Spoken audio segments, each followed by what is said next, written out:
Y'all might think I'm crazy, but today I went to the asylum.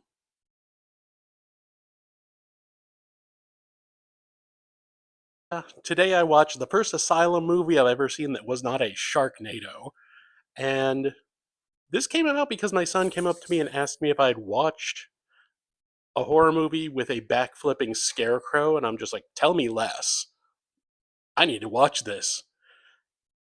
And so I'm kind of expecting like a ninja scarecrow, maybe revenge movie. It is not that. I mean, there's some revenge, but there's about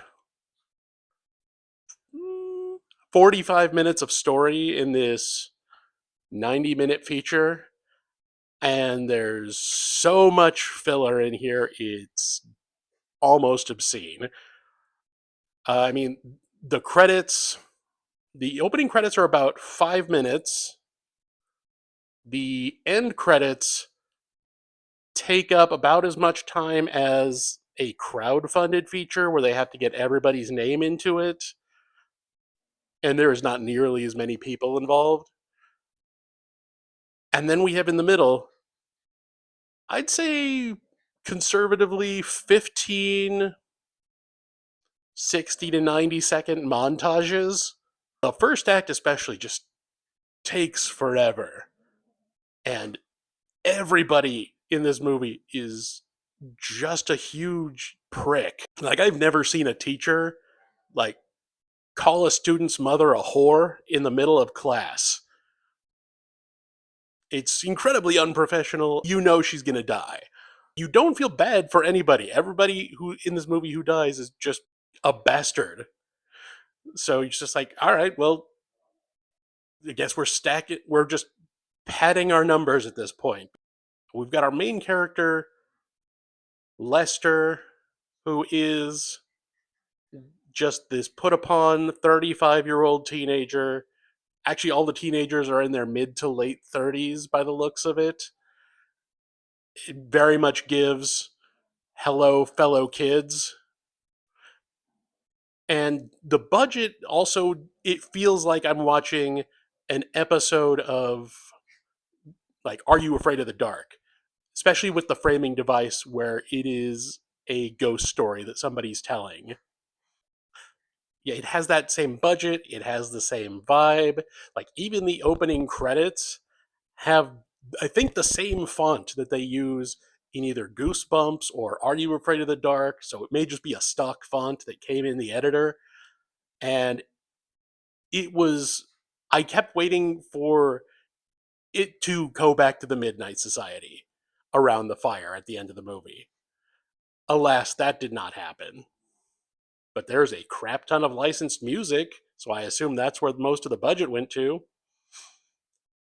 And I wish it was good licensed music. That might actually bump this up a little bit. I'm not saying this movie isn't worth watching, but you need to have a specific idea about it when you go in. If you have a bunch of friends and you're having a few drinks and you just want to laugh and shred a movie to pieces, this is that movie. It's awesome for that. I did that with my son, and he's 14, and he was getting in some pretty good jabs at this movie.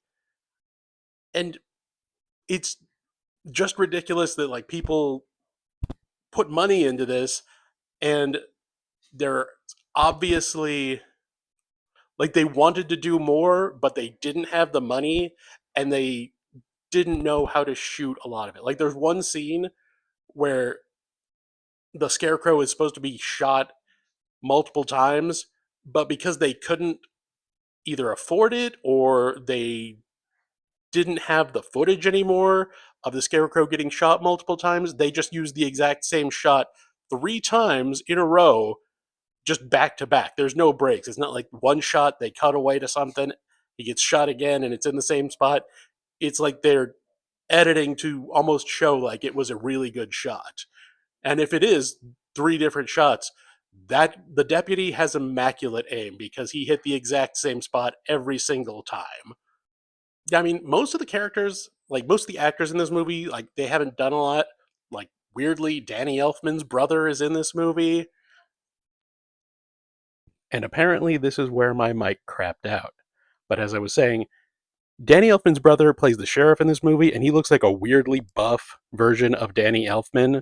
The only other person I saw in this that had done anything was Tiffany Shepis, and I'd seen her in a bunch of Troma stuff like Terra Firma and Tromeo and Juliet, but they're really the only two who have done a ton of work that you might have actually seen.